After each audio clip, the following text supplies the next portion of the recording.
But more on stocks and markets in a bit. Let's shift attention to what's happening in the commodity and currency space. Manisha Gupta is here. Let's go across to her. Manisha, good morning. Morning, and thank you so much for that, Prashant. Well, there are various commodities which are hitting their new multi-year highs. Gold, to start with, is trading at a new 12-month highs at this point in time.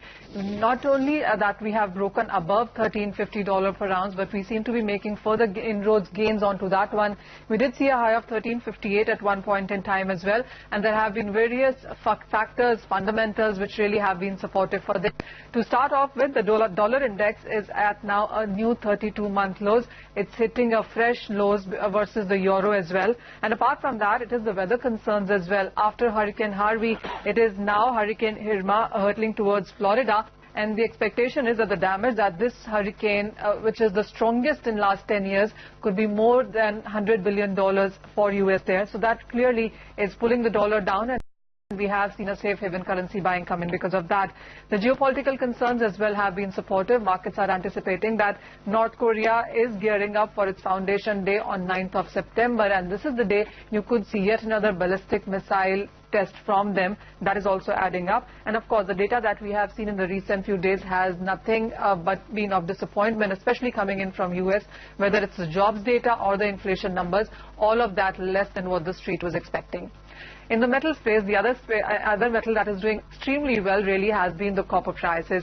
We are trading at a new 3-year highs on that. The prices have been gaining for 9 straight weeks now, up 19% now. And while it is a strong China trade data, strong China demand, if you look at the LME inventories, those have declined by 40% in last months, and that in turn also has been supportive.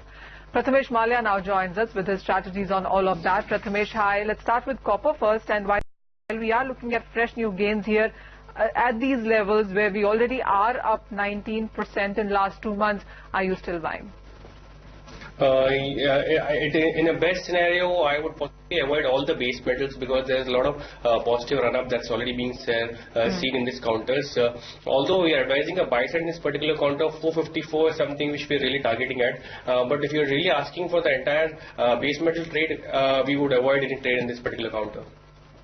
Prathamesh, how are you looking at the gold and silver prices? Because gold, while is trading at a 1-year high, silver prices also have taken off $18 per ounce on the higher side. Between the two of these, where are you looking at a better buying opportunity?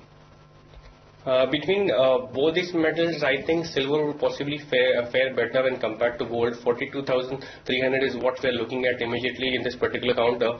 However, in comparison to gold, 1,258 has broken that mark again. The next possible momentum is 1,280, which is a possible momentum of around $30. In rupee terms, it turns out to be almost around 400-500 rupees from current levels. So in that sense, 31,000 looks very much likely in this particular counter. Prathamesh, slightly for a longer term as well, while the gold prices of course have seen a run-up of $100 in last 1 month itself, at these current levels for a slightly longer term until year end, do you think it still is a good idea to buy, stay invested, etc.? I think if you're talking about risk and return ratio, I don't think it is a good level to enter. It has had quite a good better run up. 31,000 is a very high level to enter in. If possible, you can get levels at 30,000, 29,500 is something where one could possibly place their bets on. Manisha, thanks very much. Prathamesh, appreciate you joining us and getting us those strategies. We will touch base again a little later. Okay, so back to the markets, not the